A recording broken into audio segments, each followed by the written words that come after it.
Jesus on the cross. It wasn't really a vision, it was just the Lord was talking to me about it. So I saw Jesus on the cross saying, according to the King James, "Why have you forsaken me?" Now, I've been trying for years to prove that to be a false translation of Jesus saying, "Why have you forsaken me?" And this is not the first time this has happened. Offhand, I don't remember another occasion that happened recently. Something that I was trying very hard to prove that it was not an accurate translation, because I didn't want to believe that. But it turned out that it was an accurate translation. And today I believe that Jesus on the cross saying, "Oh God, why have you forsaken me?" I believe it's an accurate translation. Why would I say that? It's the final proof in the last minutes, in the last seconds of Jesus' life, Jesus of Nazareth. It's the proof that he was still a mortal man, believing that God could have forsaken him. As he agonized on the cross,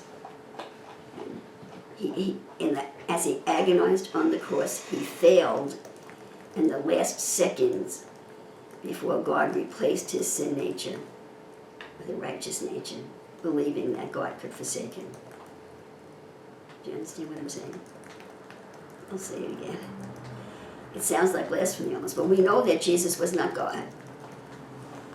Jesus was the first person to have the corrupt child replaced by the true Son of Man.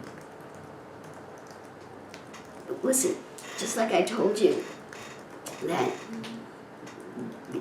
when all this began, that Adam was immortal, that he was held, that he was in a state of immortality because he was held up above, actually by the hair, by Jehovah. He was held above his sin nature. And then Adam self-corrupted from within. He yielded to his sin when he had the power to not do it, and produced a corrupt child. And then that corrupt child that was born went forth and produced a second generation of corrupt sons of God that have now captured all of humanity. So, in a similar manner, the reversal is going in two stages.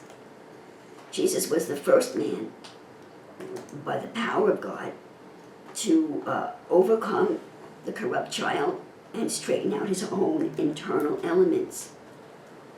And now that his own internal elements are correct and in right order and have produced the righteousness of God, now a second generation is the first fruits, and then there are those that is coming.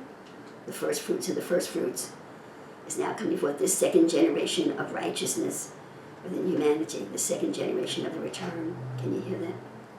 Can you hear that? So he was still mortal up until the last second that God took his soul from his body and joined it to the soul of Messiah. In that last second, while he was still joined to his flesh, he sinned. Listen, if you don't understand this message, you're going to think this is blasphemy.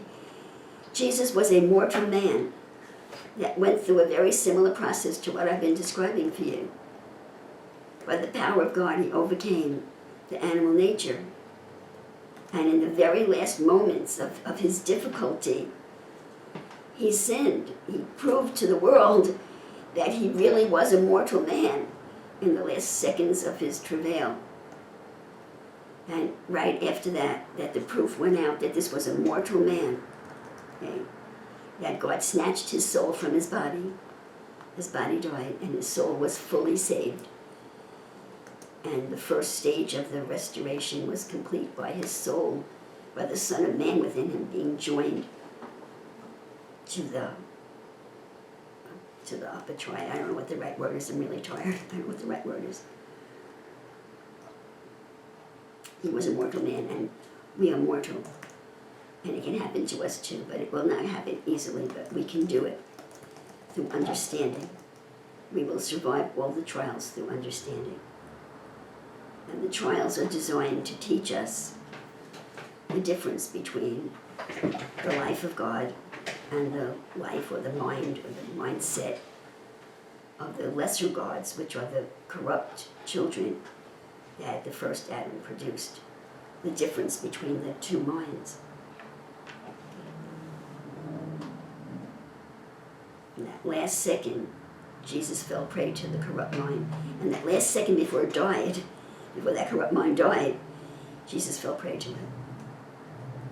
So we can only do it by the power of God, but we can do it by the power of God. We need to know that we cannot do it in our own power. See? But we can do it by the power of God through understanding. But it won't be easy. I'm not going to lie to you. It won't be easy.